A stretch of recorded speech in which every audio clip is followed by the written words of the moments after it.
I didn't make a sound when my son pushed me down the basement stairs. 11 steps. I counted them on the way down. At the bottom, I lay still in the dark, hip wrong, wrist broken, ribs catching every breath like something was caught inside them. I could taste blood. Above me, Kevin's footsteps crossed the kitchen floor, slow, unhurried. Then Amber laughed. I didn't call out. I didn't bang on the door. I reached my phone with my good hand and dialed a number I hadn't touched in 32 years. Sal picked up on the second ring. "I'll be damned," he said. "Walter Briggs." "It's time," I said. "I need you." A pause. "That door doesn't open halfway." "I know. Give me the details." I gave him everything. When I finished, the line went quiet for a moment. "Your boy borrowed from Dmitry Barkov," Sal said. "That's the dumbest thing I've heard in a long time." "I know exactly what it means," I said. "Sit tight, I'll make some calls." I hung up and closed my eyes. The pain was bad. I've had worse. "My name is Walter Briggs. I'm a retired electrician. I live in Grand Rapids, Michigan, in a house I bought with cash 40 years ago.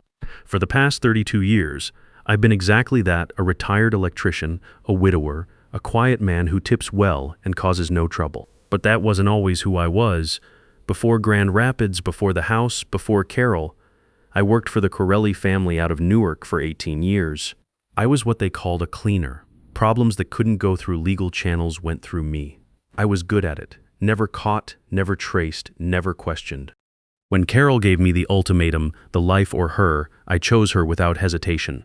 The Corellis let me go because I'd been loyal and because they respected a man who could walk away clean.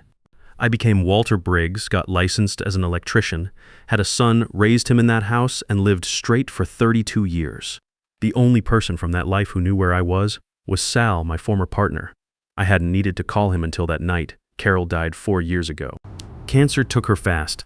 Kevin grieved for about a month before he and Amber started talking about moving in. "You're alone now, Dad," he said. "We can take care of you. And honestly, our apartment is too small with the baby coming." I was lonely. I missed Carol. I said yes. That was my first mistake. They moved in within 2 months. I gave them the master bedroom. Kevin seemed happy to have the house back. Amber was pleasant at first, always asking if I needed anything, always finding a reason to be in whatever room I'd settled into. Then Owen was born, and the requests changed character. "Dad, keep it down. The baby's sleeping." "Then we need the car today." "Ours is acting up again." Then, "Amber's mother is coming to stay for a few weeks. Would you mind sleeping in the basement then? The basement might actually work better for you long term. More private." Each request arrived like it had already been decided. Each one came with a tone that wasn't asking. I went along because they were family. Because I thought this was what being a grandfather required, making room, making adjustments, making peace with less. I was wrong about what it required. 6 months before the stairs, I noticed the mail. Envelopes addressed to companies I didn't recognize. Kevin angling his laptop screen away when I passed. Amber wearing jewelry she hadn't owned the month before. Nothing she'd mention, nothing she'd explain. I'm 66, not senile. When something doesn't add up, I've learned to pay attention quietly. The answer was in Kevin's desk, what used to be my study. Amber had gone shopping. Kevin was at work. I was watching Owen. The desk drawer was open a few inches, just enough. Inside was a quitclaim deed for my property. The house signed over to something called Crestline Property Group, LLC. My signature was on the bottom. I had never signed it. I stood there holding that paper and something settled in my chest, cold and very still. My son had forged my signature and filed it. The house I bought with cash 4 decades ago, the house where Carol died. I kept looking, reverse mortgage application, also forged. 312 there's and 500 borrowed against my property. The lender was listed as Meridian Capital Partners. I knew that name. Meridian was a front for Dmitry Barkov's organization. Russian, brutal, not the kind of people you borrow from unless you're desperate or you don't understand what comes next. Kevin was apparently both. I photographed every document with my phone, replaced everything exactly as I'd found it, and went downstairs to start dinner. That evening at the table, I watched them. Really watched them. Kevin wouldn't hold my eyes for more than a second before looking back at his plate. Amber kept checking her phone under the table, a small smile coming and going. Owen sat in his high chair, unaware of anything wrong. "Dad," Kevin said, pushing food around his plate, "Amber and I have been talking. We think it might be time to look at some assisted living options for you." I took a bite. Is that so? You're getting older? We worry. What if something happens when we're not home? There's a facility in Kalamazoo, Amber added. Activities, medical care, everything you'd need. And with the equity in the house, the equity in my house, I said, our house, technically. Her mask slipped, just a fraction, just long enough. Kevin grew up here. I set down my fork. I see. I didn't say anything else about it that night. I watched them finish dinner, and I kept what I knew exactly where I'd found it. Quiet, in place, waiting. After that dinner, things moved faster. Friends were no longer welcome. The living room required permission. Amber complained about the sound of my footsteps, the time I spent in the bathroom, the way I occupied spaces she'd decided were hers. Each complaint arrived with the patience of someone who believed they were winning by waiting. 2 months before the stairs, Kevin came home drunk and shoved me into the hallway wall because I'd accidentally woken Owen. The bruise on my shoulder lasted 3 weeks. He didn't mention it the next morning. Neither did I. 1 month before the stairs, Amber served me a dish she knew I was allergic to. I spent that night in the emergency room. She apologized the following day. Said she forgot. I watched her face when she said it. They wanted me gone.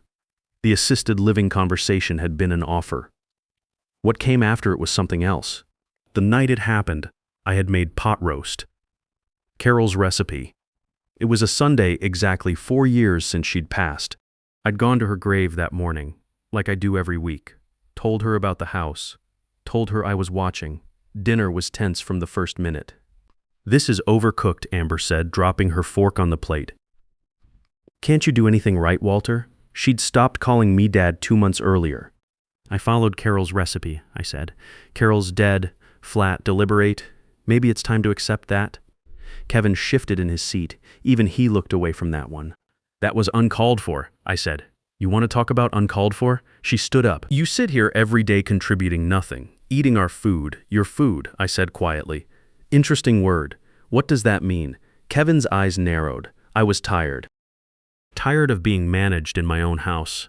Tired of watching my son become a stranger in the chair across from me. It means I know about Crestline Property Group, I said. I know about the forged quitclaim deed. I know about the reverse mortgage. And I know who you borrowed $312,500 from. The color left Kevin's face. Amber recovered faster. You went through our things, my things, in my house, that you're trying to steal. Kevin stood up so fast his chair went backward. You don't understand, Dad. We were going to tell you. We needed the money, needed to forge my signature, needed to borrow from the Barkoff organization. What did you need it for, Kevin? The jewelry? The gambling? You self-righteous old man. Amber's voice shook. You have no idea what it costs to raise a child. What it costs to live. It's not your house anymore, Kevin shouted. The deed is filed. It's done, and you can't prove the signature was forged. Who's going to believe a senile old man? He put both hands on my chest and shoved hard. I was standing at the top of the basement stairs. I went backward. 11 steps. I landed on the concrete and the pain hit everything at once. Hip, wrist, ribs, the back of my head. Upstairs, I heard Amber laugh. Maybe now he'll finally get the message. Is he dead? Kevin's voice lower, uncertain. Who cares? Help me with the baby. We're going out. Footsteps, the front door. The house went silent. I lay in the dark for a while, taking inventory. Hip, fractured. I'd find out later. Wrist, broken. Ribs, 3 cracked. Head bleeding, but I was conscious and thinking clearly. I reached my phone with my good hand and made the call. I must have lost consciousness sometime before morning, because the next thing I knew, gray light was coming through the basement window. My phone showed 6 missed calls from Kevin. He'd apparently spent the night calculating the legal risk of what he'd done. I heard the front door open. Footsteps crossed to the basement door. It cracked open. Dad? Kevin's voice, shaking now. Dad, are you down there? I didn't answer. Oh God, Amber, call 911 when? Are you insane? Her voice dropped. If he tells them what happened, he fell. It was an accident. He has bruises from last week, if they examine him. So what do we do? Silence, then Amber, flat and certain. We wait. Old people die from falls all the time. We say we found him this morning. That's murder. That's survival. You want Barkov's people showing up because we don't have their money? You want to explain that we spent all of it? This is the only way out. The basement door closed. My own son. I checked my phone, a message from Sal, in town. Situation handled. Stay put. 6 hours later, vehicles pulled up outside, heavy footsteps on the porch. The front door came open hard. What the Kevin's voice stripped of everything. Mr. Briggs, a voice I didn't know, Russian accent. Sit down, be quiet. You can't just break in here. Your house. A short pause. No, this house belongs to Meridian Capital Partners. You signed it over when you borrowed our money. Did you forget? We'll pay you back. Just give us time. Time is expensive. You are out of both. Footsteps came down the basement stairs. The light clicked on. 3 men stood over me. One of them was Sal, looking almost exactly the same, just gray at the temples now. The other 2, I didn't know. Walter, Sal said, kneeling down. You look like hell. Feel worse. They carried me up the stairs carefully, professionally. In the living room, Kevin and Amber sat on the couch surrounded by 4 more men. One of them was Dmitry Barkov.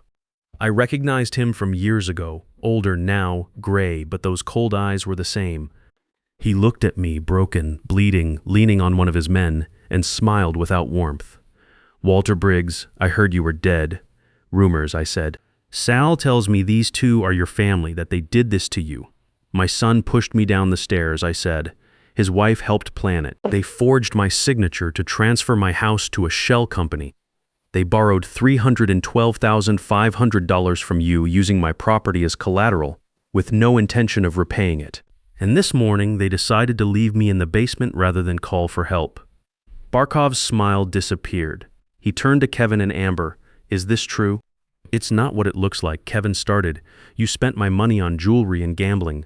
Barkov's voice was even. Sal showed me the receipts. He stood. You borrowed $312,500. You have paid back exactly 0. And you used a stolen house as collateral. He nodded to his men. Wait, Amber's voice broke. We have a baby. Your baby will go to child services. Unless Barkov turned to me, Walter. What do you want done with them? Every eye in the room came to me. Kevin was crying. Amber had gone pale and still. I thought about the deed, the forged signature, the stairs, lying in the dark, listening to them decide to wait me out. I thought about Carol, what she would want me to be in this moment. I want my house back, I said. I want the deed corrected. I want them out of this house today. That's all. Barkov studied me for a long moment, then he nodded. Out of respect for what you were, I'll agree to this, but they will pay with interest. He turned to Kevin and Amber. You have 1 hour to pack. The house is his. You will pay me $5,300 every month until the debt is cleared. 63 months. Miss one payment, any payment, and I will collect in other ways. We can't afford, Amber whispered. Then work harder, Barkov said. Sell what you own. I don't care how, but you will pay. They were escorted upstairs by Barkov's men. I heard them packing from where I sat. Drawers pulled open and shoved shut. Closet doors swinging, the drag of bags across the hardwood floor I'd refinished 20 years ago with my own hands. Amber was crying somewhere above me, the kind of crying that sounds more like anger than grief.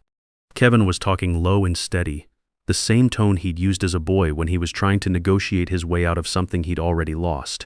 It wasn't going to work this time. Sal pulled a chair close and helped me into it. I moved slowly. Everything hurt in that specific, itemized way that tells you your body is cataloging damage rather than masking it. Hip, wrist, ribs, the back of my head where it had caught the edge of something on the way down. I sat and breathed carefully and watched Barkov's men move through my house with the quiet efficiency of people who had done this kind of work before. One of them went through the study, what used to be my study, before Kevin had moved his desk in and started treating it like his own office. I heard drawers opening, papers being sorted. Another man came through the living room carrying a cardboard box, setting it by the front door without explanation.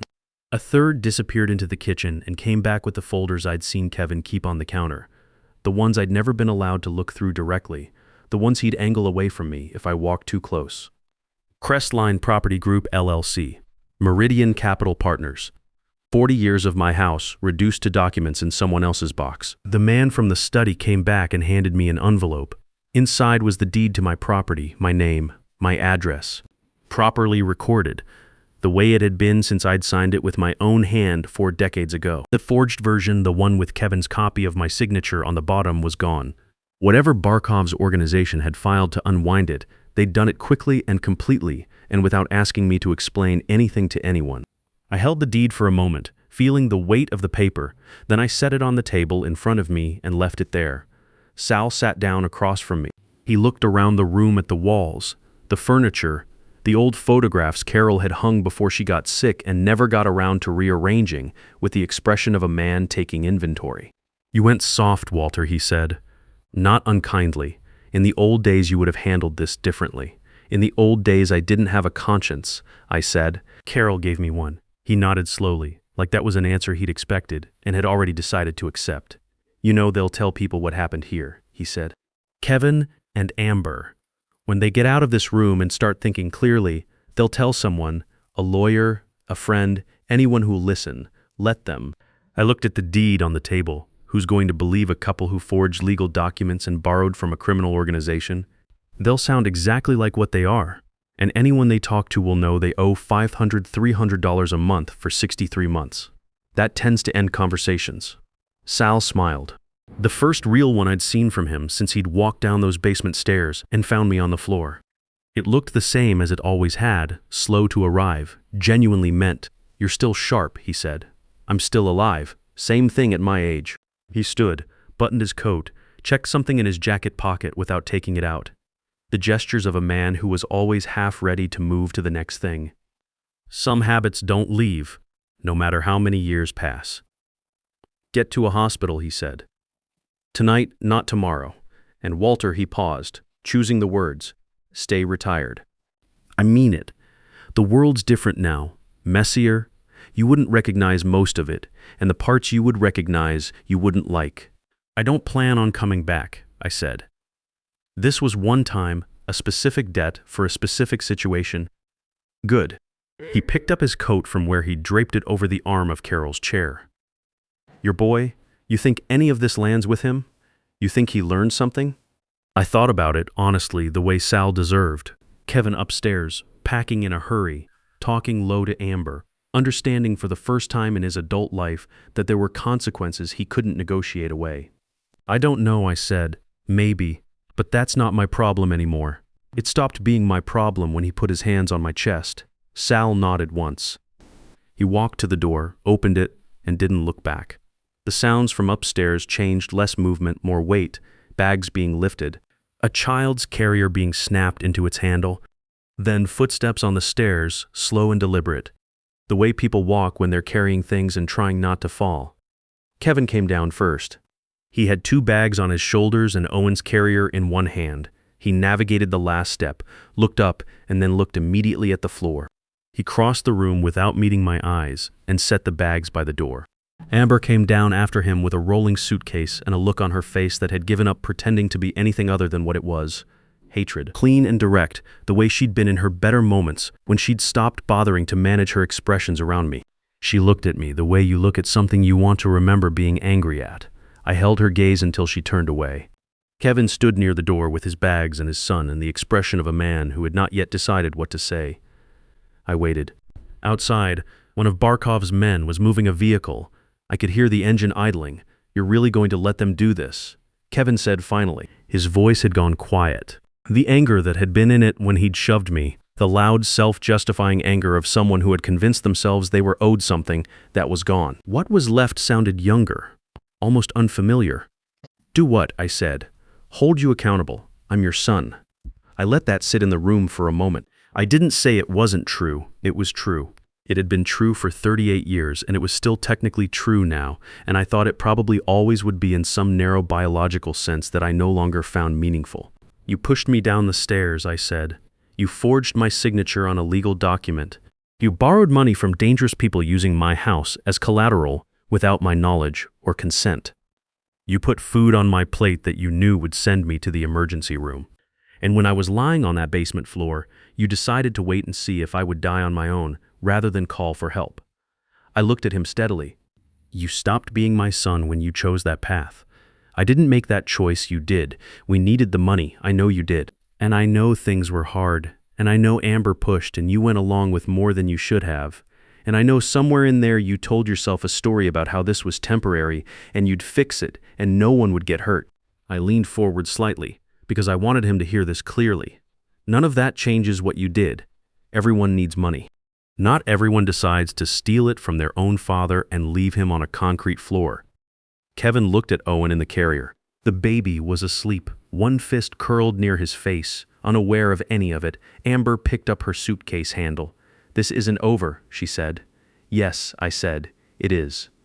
Barkov's 2 remaining men walked them out. The front door closed. I heard the vehicles outside start moving. Then the sound faded, and the street went quiet, and my house was mine again for the first time in 2 years. I called an ambulance from the chair where I was sitting. At the hospital, they took x-rays of everything I'd already diagnosed by feel: fractured hip, broken wrist, 3 cracked ribs, minor concussion. The doctor was thorough and careful and asked the right questions without pressing when my answers were short. "Someone should stay with me," he said. "Did I have family?" "No," I said. "No family. They admitted me for 4 days. I slept more than I expected to." On the 3rd day, a nurse asked if there was anyone she could call, and I told her there wasn't, and she brought me an extra blanket without making it a bigger moment than it needed to be. I appreciated that. On the 4th day, they discharged me with instructions I already knew: rest, physical therapy, follow up in 2 weeks. I took a cab home. The house was clean, not just tidy, clean in the way a place gets when someone has gone through it with intention. The scuff marks on the hallway wall, the ones Kevin had made when he'd moved his furniture in, the ones that had been there for 2 years, had been painted over. The surfaces in the kitchen were clear. The study had been put back to something close to what it had been before Kevin had made it his. The nursery was empty. Just 4 walls and a window and afternoon light coming in at an angle. The furniture, the crib, the dresser, the small rocking chair Amber had picked out, was gone. In its place was nothing, which felt more honest. There was a note on the kitchen table in Sal's handwriting. "The nursery furniture is in storage. When you're ready, give it to someone who deserves it. I stood in the empty room for a long time, leaning on my cane. This was supposed to be Owen's room. I had imagined, once, what it would be like to be a grandfather in the way my own grandfather had been. Present, consistent, the kind of person a child could count on to be in the same chair every Sunday.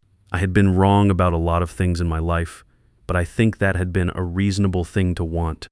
Owen was growing up in a small apartment now, with parents who were working 2 jobs each to make a payment they couldn't afford to miss. Maybe that would teach them something. Maybe the weight of it would make Kevin into a different kind of man than he'd been in this house. I didn't know. I wasn't sure it was my place to know anymore. I sold the nursery furniture the following week to a young couple down the street who had just found out they were expecting. They were happy about it in the uncomplicated way that people are happy before they know everything that happiness costs. I used the money to buy flowers.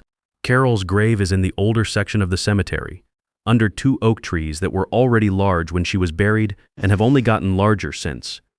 The groundskeepers leave that corner alone mostly. The roots have done things to the path nearby that would cost more to fix than it's worth, and so it stays the way it is, a little uneven, a little overgrown at the edges, which Carol would have preferred anyway. I go every Sunday. I have gone every Sunday for 4 years. That week I stood there longer than usual.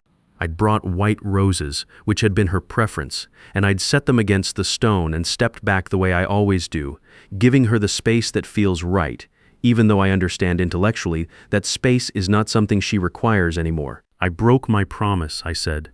The cemetery was quiet enough that I could say it at a normal volume and not feel strange about it. I told you I was done with that life. I told you I'd walked away completely. And then when it mattered, I picked up the phone and called in 32 years of debt from a man who used to do worse things than I did. I looked at her name on the stone. I think it was necessary. I think you might have understood why, if you'd seen what they did. But I wanted to say it out loud anyway, because you deserve to hear it from me directly. The wind moved through the oaks. One of the roses shifted slightly against the headstone. I chose to believe that was her answer. That was 7 months ago. Kevin and Amber have been making their payments to Barkov on schedule. Sal sends me a brief update every few weeks. Not details, just confirmation that the arrangement is holding. They're working multiple jobs, living carefully. They haven't contacted me. I haven't contacted them. The house is mine again. My mornings are mine again. Coffee. An hour of reading. The newspaper, if there's something worth reading in it. The gym 3 times a week, slower than before the hip, but consistent. Carol's grave on Sundays. The corner table at the diner on Tuesday afternoons, where the waitress knows my order and doesn't ask questions and the coffee comes without being requested. A quiet life. It was always meant to be a quiet life. Last week, I saw Amber in the grocery store. I spotted her before she saw me in the next aisle, studying the back of a can with the focused attention of someone who has started paying attention to prices. Her cart was full of generic brands, store label everything, cheap cuts of meat on the bottom rack. She looked tired in the specific way that people look tired when they've been tired for months and have stopped expecting it to change soon. Then she looked up and saw me. She went completely still. 1 second, maybe 2. Then she turned her cart and walked the other direction without a word, without a gesture, without anything. I watched her go. I waited to feel something, some version of satisfaction or vindication, or the particular relief that comes when justice lands the way you thought it would. What I felt was nothing. A clean, neutral, entirely uncomplicated nothing. That told me everything I needed to know. When an outcome is right, there is nothing left to feel about it. The feeling was in the doing. The doing is done. Some people believe that family means unconditional forgiveness. That blood obligates you to excuse cruelty, to absorb betrayal, to keep extending a grace that has stopped being returned. Those people have a version of love that I respect in principle and cannot practice in fact. They have never lain at the bottom of a flight of stairs in the dark, listening to their son walk away and their daughter-in-law laugh. I loved Kevin. I raised him in that house for 18 years before I let him walk out the door as an adult, and I meant every year of it. That love didn't disappear the night he shoved me. It exists somewhere in me still, probably always will. But love and accountability are not opposites. You can hold both. You can love someone and still refuse to pretend that what they did was acceptable, still refuse to offer your silence as a kind of permission for them to do it again to someone else. I get out of bed every morning and my hip reminds me of the concrete floor. Not dramatically, it's a dull ache now, chronic, something I've adjusted around. But it's there. And when it's there, I remember the dark and the cold and the specific silence of a house where no one was coming to help me.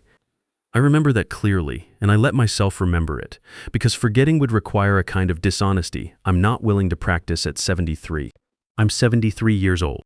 I've done things at both ends of the moral scale, some of which I would do again, and some of which I've spent 30 years trying to balance out. I raised a son who became a stranger. I loved a woman who gave me a conscience I didn't have before her. I spent 32 years being something better than what I'd been.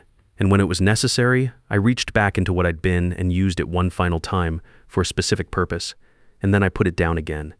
The house is still standing. My name is on the deed.